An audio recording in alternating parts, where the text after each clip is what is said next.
Juan Carlos, vos desde 1983 eras re joven, te interesaste por el medio ambiente. Sí. Ahora uno dice el medio ambiente. ¿Qué es el medio ambiente? A ver, sí, a veces se lo suele vincular como algo que es independiente a nosotros, ¿no? Que tiene que ver con la naturaleza. Y la verdad que todos los temas que hacen a la agenda ambiental no son otra cosa que la agenda del desarrollo, porque somos nosotros y nuestras actividades cómo influyen, cómo impactan en el ambiente, que ese ambiente no es otra cosa que lo que nos da alimento, agua, bienestar, lugar a donde vivir. Y es eso lo que estamos poniendo en riesgo cuando el desarrollo traspasa ciertos límites. Y creo que Cuando no se regula. cuando no se regula y cuando el concepto del desarrollo no está debidamente o no internaliza esos costos o ese impacto sobre el ambiente, ¿Cuáles esos son los límites. costos? Bueno, a ver, vivimos yo diría, en sociedades donde, y todavía no le encontramos la vuelta a esto, donde la manera de generar riqueza, la manera de dar bienestar a la gente, darle bienes, servicios, son a expensas o bajo la premisa de un crecimiento de esa economía, y es eso lo que nos ha dado, digamos, el bienestar. Sí, y una muy posibilidad desigual. de distribuir dinero. Exacto. Todavía muy desigual, eso desde ya, pero Sí. la riqueza ha ido creciendo, digo riqueza en el buen sentido. Pero eso se hace a expensas de un crecimiento permanente. Y tenemos recursos finitos, tenemos un ambiente que nos provee de estos recursos de una manera limitada. Es decir, a veces se suele decir tenemos un solo planeta, y eso es una limitante. Esto fue una de las primeras, yo diría, cuando tuvimos esa percepción, fue durante la década de los 60, donde eso se empezó a ver con mucha nitidez, y durante los 70 toma un carácter ya de teoría y de política que se empieza a articular, ¿no? ¿Pero dónde?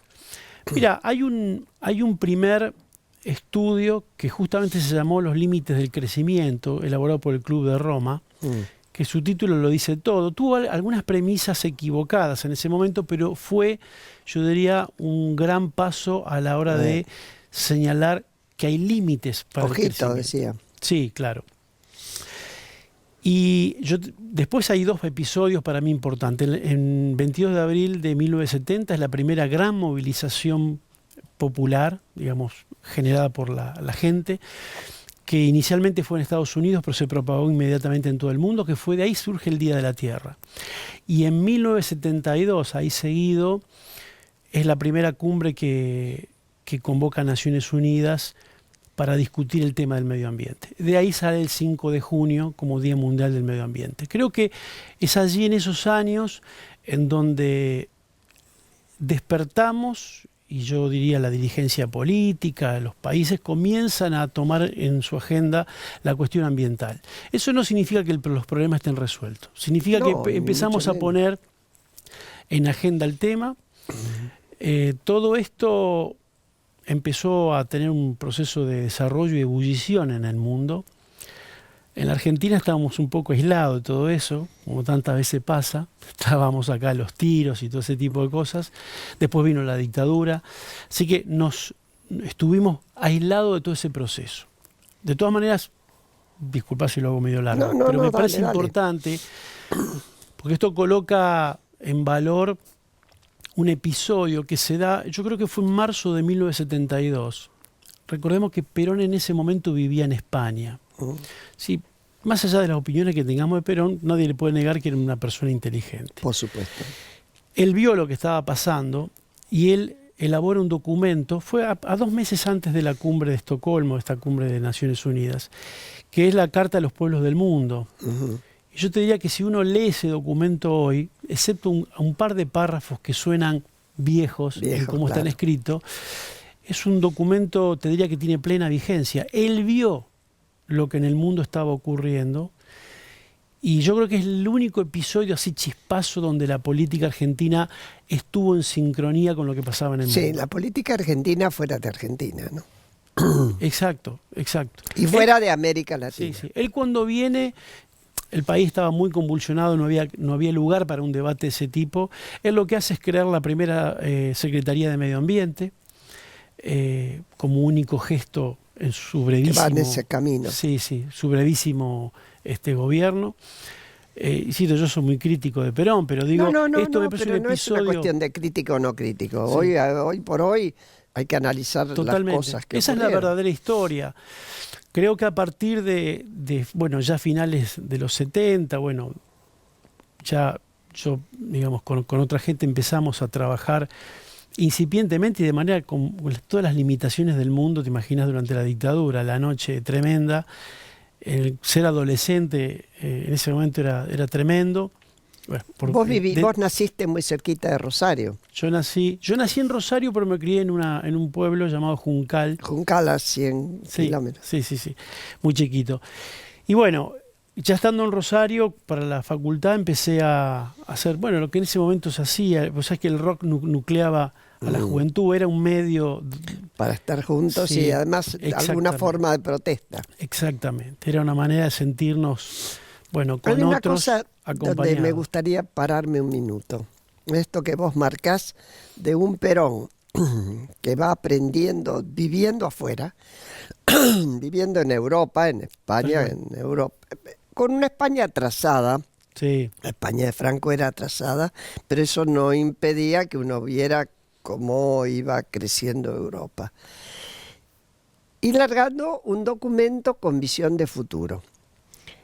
Yo creo que es mucho más lógico que se avance en los países desarrollados con las ideas del peligro del cambio climático que en los países o subdesarrollados o en plan de desarrollo, que es una manera elegante de decirlo, ¿no?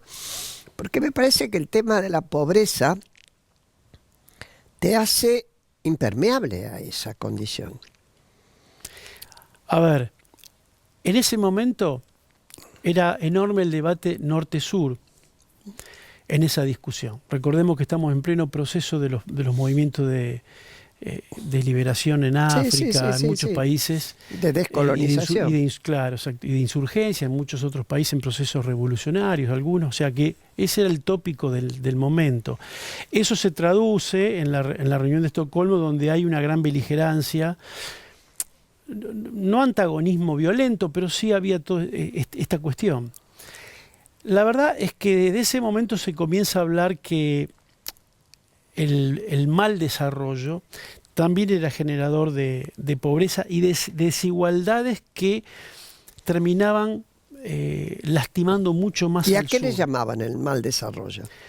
Bueno, tenía que ver con esto, los límites del crecimiento, de un desarrollo donde los pasivos ambientales, la destrucción, no era contabilizado por nadie y era visto como que eso nunca iba a ocurrir. Los bosques siempre iban a existir.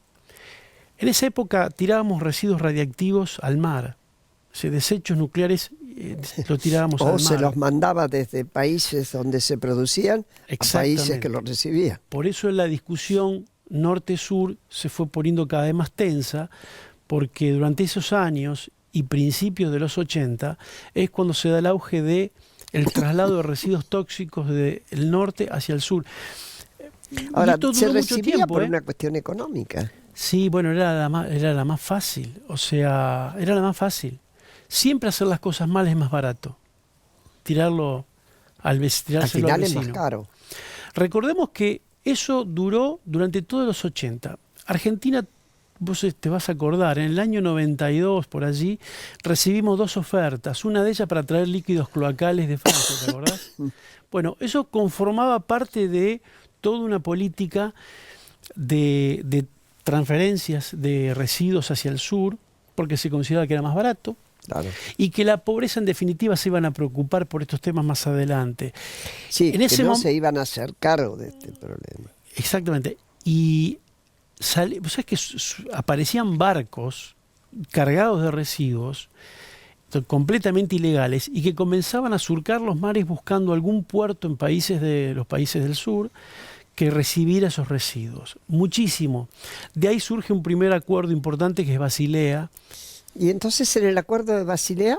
Bueno, ahí aparece por primera vez una prohibición y una regulación de lo que es esos movimientos transfronterizos de residuos peligrosos. Ahí arranca una etapa nueva que yo llamaría la globalización de los temas ambientales y que se comienzan a traducir en los grandes acuerdos.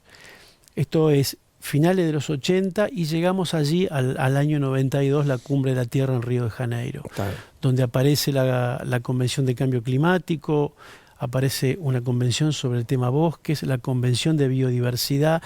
Ese es un momento, yo te diría... Brasil encima con el problema de sus propios bosques. Además, ahí estalla el escándalo Amazonas. Es decir, la década de los 80 fue la confirmación de que así como íbamos con el instrumental regulatorio que teníamos a escala global, no podíamos hacerle frente a ese desafío. Por eso, a comienzo de los 90 y durante toda la década del 90, es donde empiezan a surgir estos grandes acuerdos que hasta el día de hoy están vigentes, digamos, con una aplicación, podríamos decir, pobre, porque cuesta mucho. Eso.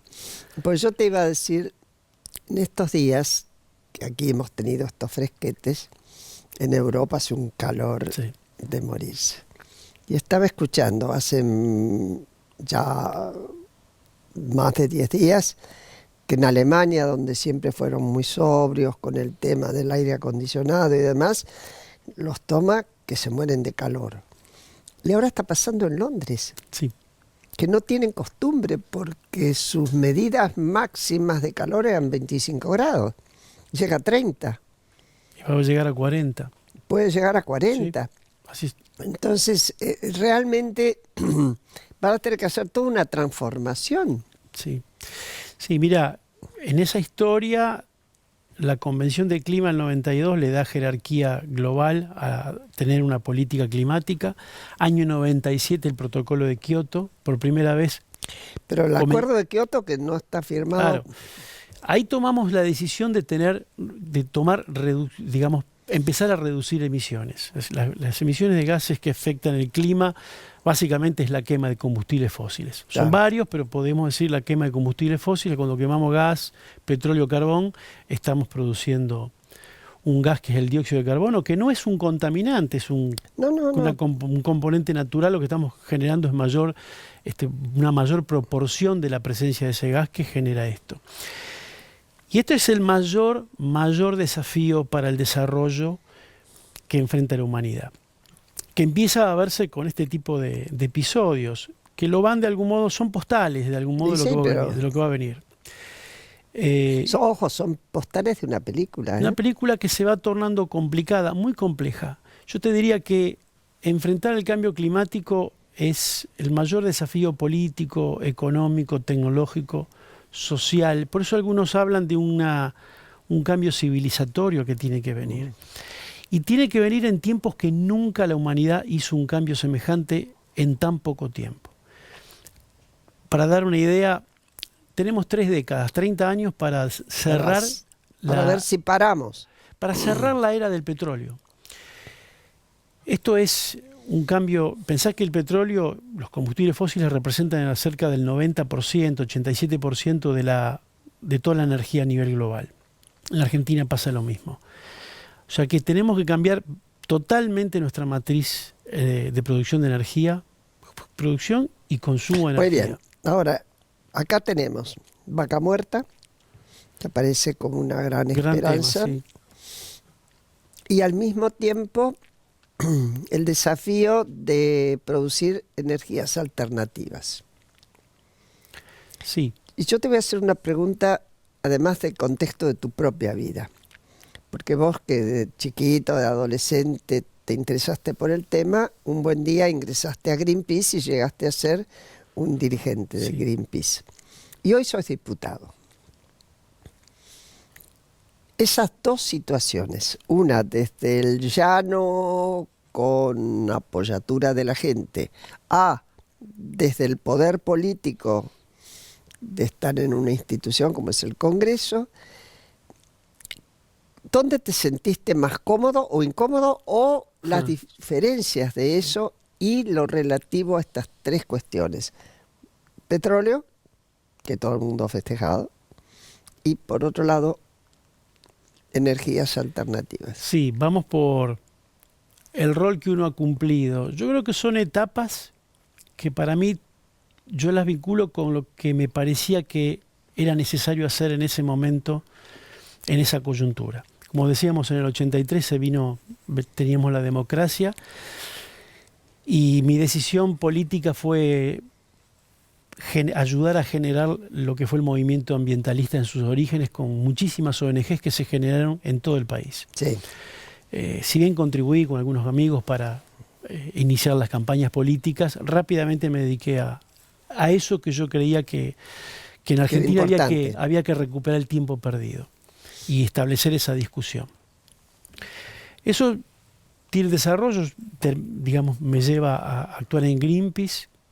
Fueron años tremendamente productivos, muy, muy interesantes, muchas leyes incluso que logramos y digamos, eso me dio la idea de tarea cumplida. Yo creo que hace allá algunos años, los últimos 10 años, se va produciendo en el mundo una situación nueva, que es que aquello que comenzó a permear, como te decía, a principios de los 70, o muchos de los jóvenes de los 70, comenzaron a tener puestos de decisión, tanto en el mundo corporativo como gubernamental.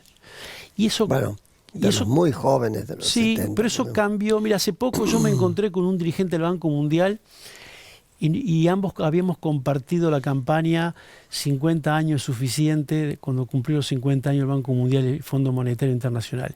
Porque esas instituciones cambiaron mucho a partir de esas campañas. Eran bastante frías y desalmadas. Hoy día han incorporado mucho de esas críticas. Es decir, hay un cambio generacional y también hay que asumir la agenda.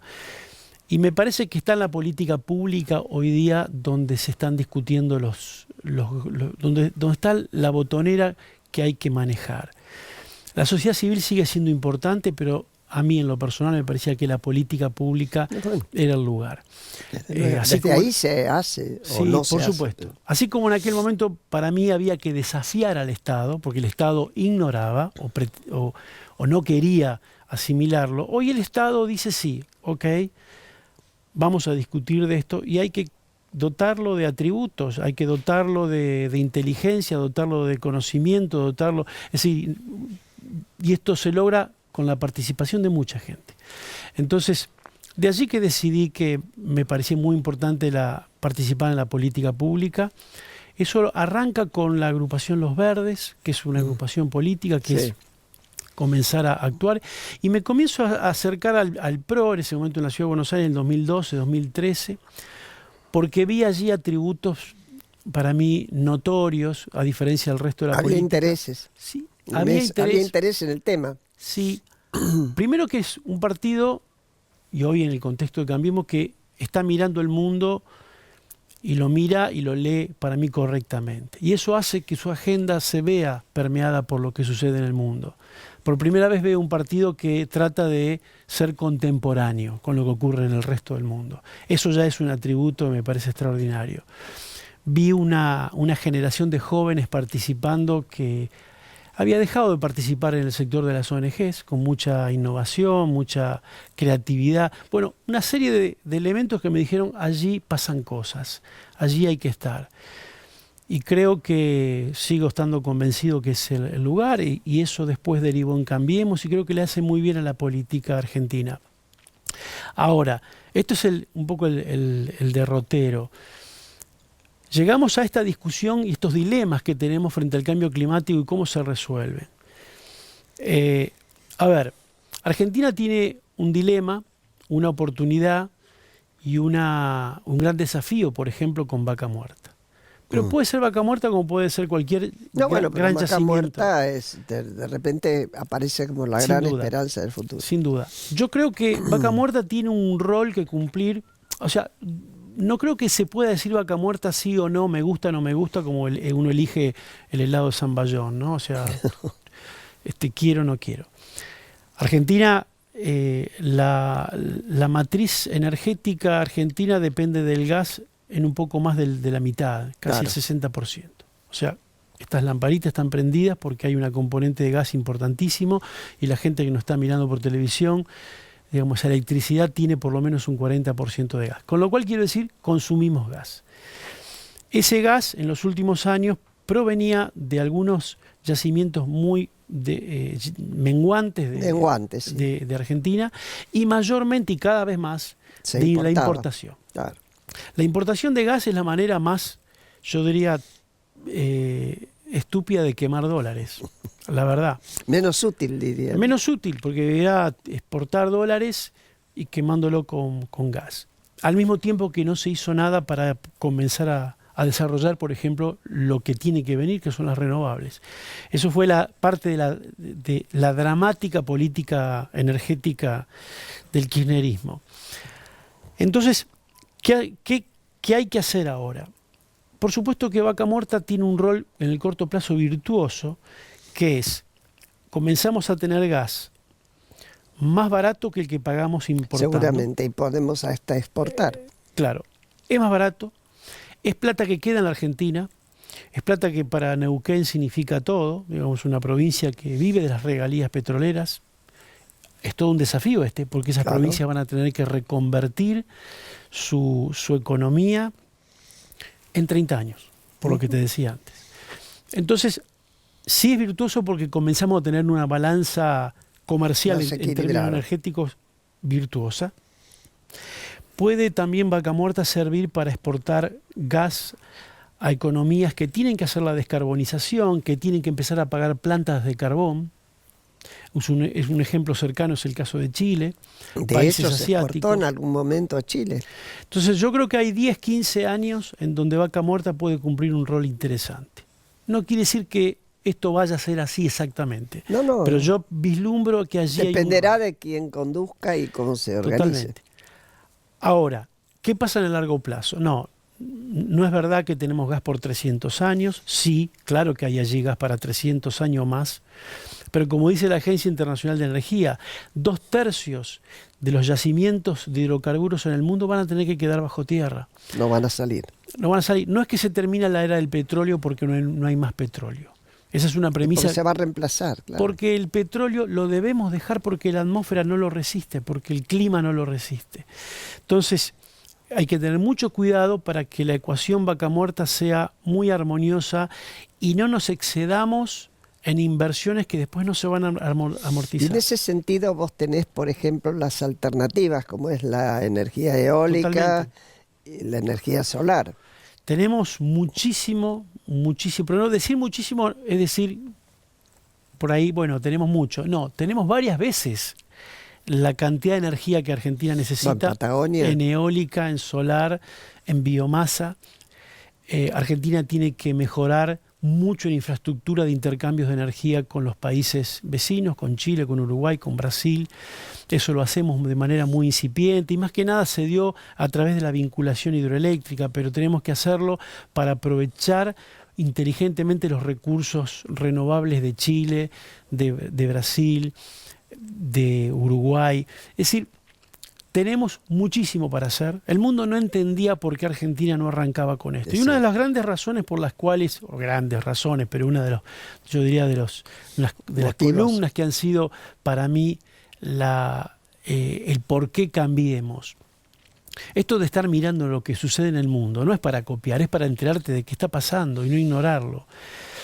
El boom de las energías renovables, bueno, fue una percepción clarísima por parte del presidente Macri y de entender que eso no hay razones para no hacerlo en Argentina. Y fíjate vos que es tan exitoso lo que se ha hecho que hoy hay inversiones en energías renovables comparables a lo que ya, o más que lo que hay en Vaca Muerta. Digo, a veces Vaca Muerta se lleva todas las... Vos decís en el caso, por ejemplo, de la energía eólica. Claro, es decir, las inversiones que han llegado... Porque no es barato.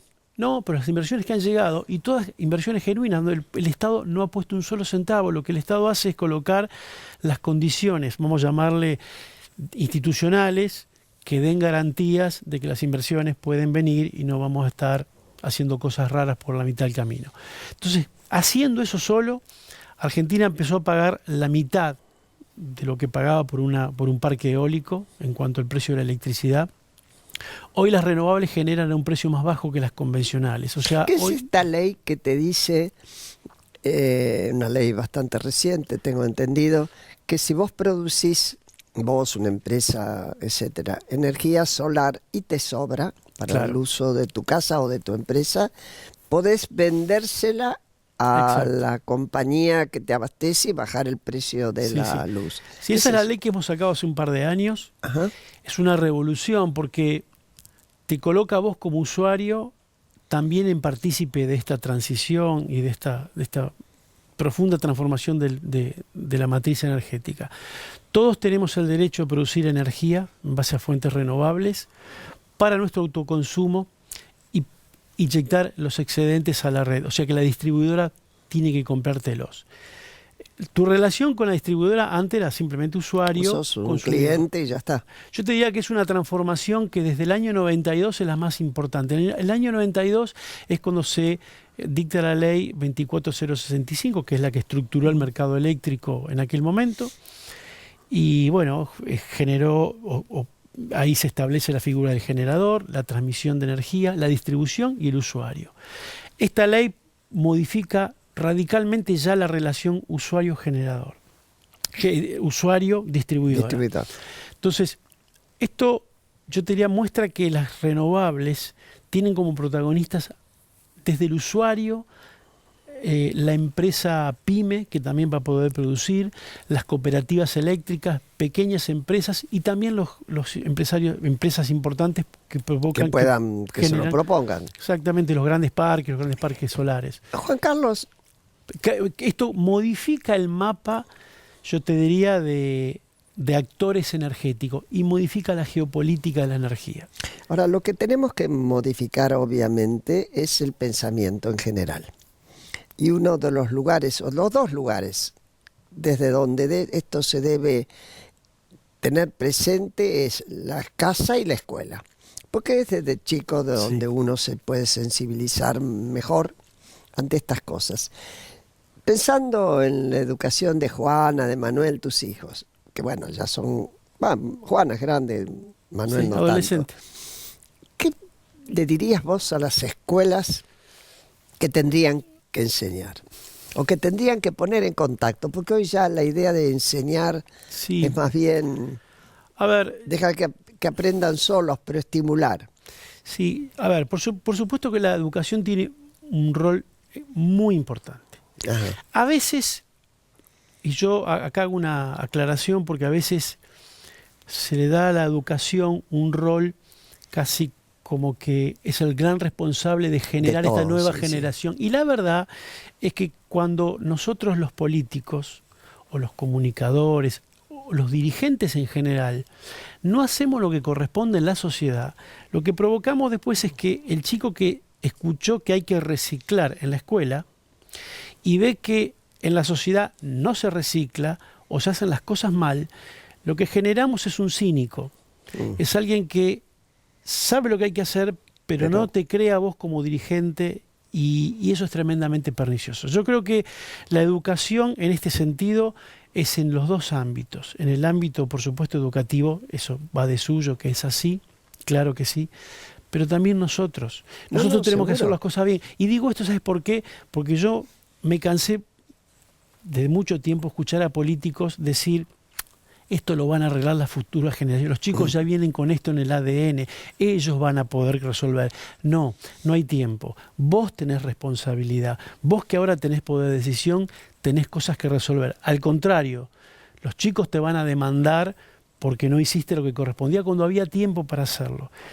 Si yo te estoy diciendo que tenemos que producir estos cambios, por ejemplo, que estamos hablando provocados por el cambio climático, no hay tiempo para esperar que los chicos o adolescentes que ahora están estudiando sean dirigentes dentro de 15 o 20 años. No hay tiempo. No, el desastre ya está hecho.